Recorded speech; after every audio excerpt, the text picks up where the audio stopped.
Salutare și bine v-am găsit la un nou meci din grupa F. Stați că vă zic grupa numai să vedem faza Ucrainei. Și Ucraina aproape de gol. Stanec intervine. Grupa F, Ucraina, USA, Cehia și Portugalia. Portugalia 3 puncte din 2 meciuri. Victorie cu Ucraina cu scor 4-1, omul meciului clar Ronaldo. Cehia cu USA 1-1 și a jucat Portugalia cu USA, au pierdut cu 5-2, USA cu 4 puncte pe primul loc și acum joacă Cehia-Ucraina. Cehia pot face la și 4 puncte de bat, Portugalia va fi apoi pe 3 cu 3 puncte și pe 4 Ucraina cu 0. Însă să vedem, până acum domnă clar Ucraina. Mai mult Cehia e bună pe contraatac, sincer. Chiar mult mai bună! Aproape de un Eurogol. Ce bine le era! Gol, e cred că parada lui, nu? Nu. L-am văzut pe bine Stanec. Să vedem cum degajează. Vine acolo. Ce dur joacă până acum Ucraina. Vor să facă și 3 puncte. Ce grupă totuși. Unde era clar favorita Portugalia. Uite că și ei cred că au un pic de emoții pentru calificare. Să vedem însă de se califică. Noi ne-am calificat, România. Ce greu a fost meciul cu Irlanda din Nord, am bătut cu 2-1 pe meci cu Irlanda, gol! 1-0, Ucraina meritabil după părerea mea, clar! Ce pasă! Ce bine finalizează, așa am finalizat și noi România la golul 2, numai că cu stângul Dovbic, minutul 10. Cehia nu a început deloc bine. La acest scor Ucraina are 3 puncte și Cehia rămâne cu 1 meciul cu SUA, America. Să vedem. Statele Unite ale Americii. Da. Dovbic. Dar și ea ar putea să se califice. Mi-au după aia un meci, dar cu USA și 6 puncte le-ar fi bine. Ar avea clar calificarea. Să vedem atacul Provod, Olzec,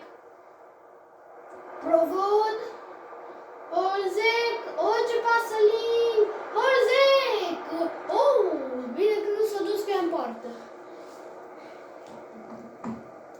Parada bună a lui aici. Și centra bună, Trubin, ce paradă și ce bine, ce bună fă centra. Totuși destul de greu, dar foarte bine și Dovbic cu capul. Nu Dovbic, Stunis sau cine dat de la Cehia din nou corner. Dar pare mai periculos în ultimele minute. Șans de gol! A doua paradă de la cap a lui Trubin.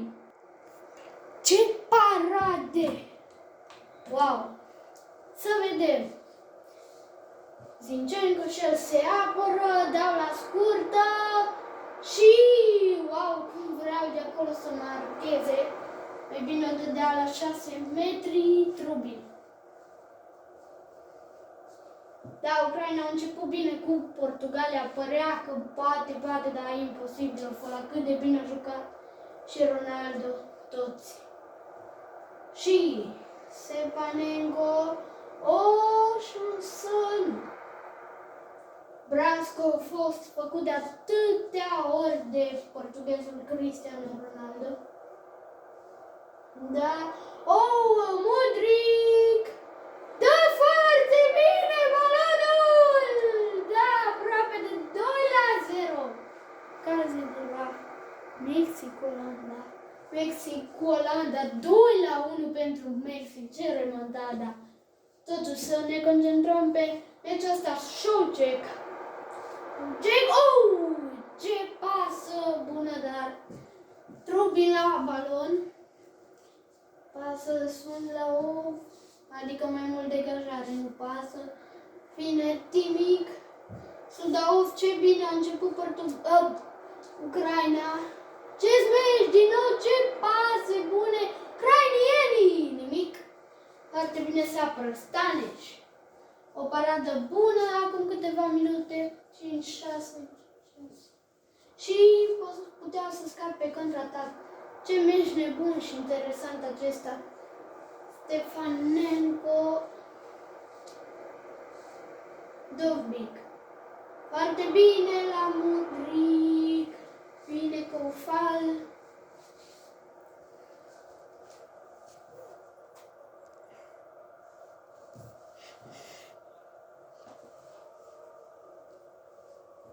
Rana.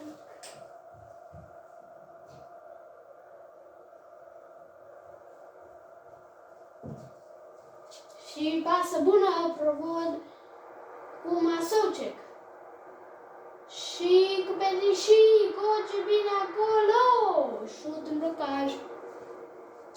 Stefanenko se duce, Mudric la balon. Foarte bine acolo se protejează și Mudric continuă, se duce. Mudric! Să vedem. Mudric nu își pierd încrederea ucrainenii și chiar n-au de ce, că nu e echipă slabă. Măcar bine că noi am bătut cu 3-0 atunci campionatul real european și Lingre Jurase puteau scăpa în contraatac dacă erau mai mulți. Da, s-au repliat jucătorii ucrainieni, Cofal, Holes și aproape Mudric de intercepția balonului. Soucek, nu știu ce a vrut, dar dacă a vrut către jucătorul din stânga ar fi fost o idee bună dacă chiar ajungea balonul, dar așa nu știu ce a vrut să facă. Cred că tot unde am zis eu vrut să dea, numai că nu o nimerit bine. Slăbuț acolo. Ultimele 3 minute, nici atâta, 2 plus prelungiri. Au șansa aceea pe final. Dar foarte bine se apără ucrainenii meciul ăsta. Până acum repriza întâi, uite ce gafe pe final. Nu le-a convenit să fie egalați ucrainenii! Ce paradă! Nu iese aia, le e cel mai bine, cred că vor pauza neapărat, da. Dar revenim să vedem ce Chic cu Fal. Mudric foarte bine acolo. Mudric înaintează foarte bine. Mudric, fenomenal acolo. Meci bun făcut de Mudric până acum. Stanic totuși prinde o centrare destul slăbuță, putem zice. Totuși meci bun făcut până acum de ucraineni. Clar. Următorul meci de la evenimentul Cupa Mondială pentru Ucraina va fi cel cu SUA și pentru Cehia, da, cel cu Portugalia. Da. Să vedem Crejic. Trebuie neapărat să se arunce Mexic. Ce bine a jucat în repriza a doua, de nerecunoscut Olanda. Cu 2 puncte peste Olanda, Mexic. Primul loc. Șansă! Poate dacă ieșea dacă și-o punea mai în față, că cu capul e greu să învingi pe Trubin. Ce parade bune în prima parte. Să vedem dacă și în a doua ucrainienii au balon. Dovbic. Sudakov. Șansă, Mudric! Eurogol! Valeu excepțional! Gol!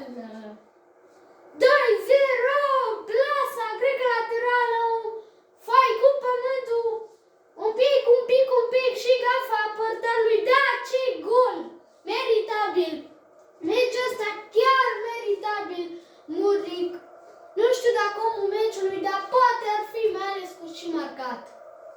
Pentru 2-0, ce meci bun face Mudryk. Dacă îmi vrea, joacă, bine că nu. 2-0 și Ucraina poate face 3 puncte. Și dacă bate sau egal, nu cred că e bun deloc. Apoi chiar se poate gândi la o calificare, mai ales care cu SUA. Deci e bine decât cu Portugalia, dar bine să ne amintim SUA ce-a făcut acum cu Portugalia acum câteva zile. Ce victorie au avut americanii și toți ucrainenii. Mudryk! Fenomenal! Încă o pasă bună! Sudakov! Ce aproape de 3-0. Trebuia să caute cealaltă. Să caute colțul celălalt. Zinchenko! Să vedem unde-i Mudryk. El cred că căutat acolo. Aproape să ajungă la cap, la minge. Și Dovbyk protejează perfect. Stepanenko! Vai, ce bine joacă ucrainenii. Mudryk! Ce pasă din nou! Oh, ce ușor face Sudakov! Oh, ce pase! Ce tiki-taka! Ce groaznic meci făcut de CIA! Care chiar nu e echipă slabă, dar uită căci n-au jucat până acum tare bine.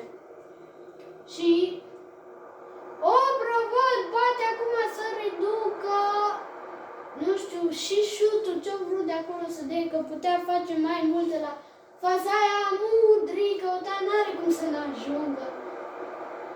Și centră! Da. Putem face, cred că și Mudryk mai mult la faza asta, dar meci excepțional. Cred că MVP-ul meciului. Vom vedea pe final. Hranak. Să vedem dacă nu poate Cehia să facă o remontada. La fel cum am făcut și noi cu Elveția, aproape un 3-2, dar nu ne-am văzut prea mult. Gol! Gol! Și vreau mult timp. Vreau mult timp. Vreo 20 de minute. E 73, da, dar cu prelungiri, vreo 5-6, nu cred atâta, dar că suntem FIFA. Da, ce bun meci făcut de ucraineni, mai ales de Mudryk, dar uite că a venit și ceva negativ. Oh, Mudryk, iar cred că o centrare. Oh, bună, aproape de gol, dar dacă dădeam mai pe centru, cred că era mai periculos. Să vedem. N-am jucat nici noi nimic cam cu Elveția în primul meci, dar uite că puteam și întoarce scorul și cred că game over. Penalti. Să vedem dacă îl dă Mudryk, dar cred că Dovbyk. Da, nu, Zinchenko. Gol, nu! Și își menține! Da, mai bine dădea Mudryk, o prins o zi mult mai bună decât Zinchenko. Șutul nu a fost slab, dar foarte mare. Da, putea fi game over, dar uite că mai au mult timp. Putem zice, dacă vor și se vor arunca în atac. Matea vin cu ce gafă și uite că pot scăpa pe contraatac. Au ieșit cu mulți jucători la rampă ucrainenii, dar nu știu de ce. Foarte bine. Stepanenko, ce meci bun cu Dovbyk, mai bine fi fost lăsat el să bate penaltiul. Bată. Ce ocazie, ce parade a avut Zanca. Cine poartă meciul acesta? La fel și cu Soace. Parade. Și... O, ce ușor îl face! Trubin! Putea pasa și în spate. Oh, ce bine Mudryk acolo. Dovbyk. Putea să dea la... Să fi fost dat la Mudryk că pleca. Crești. Da. Să vedem.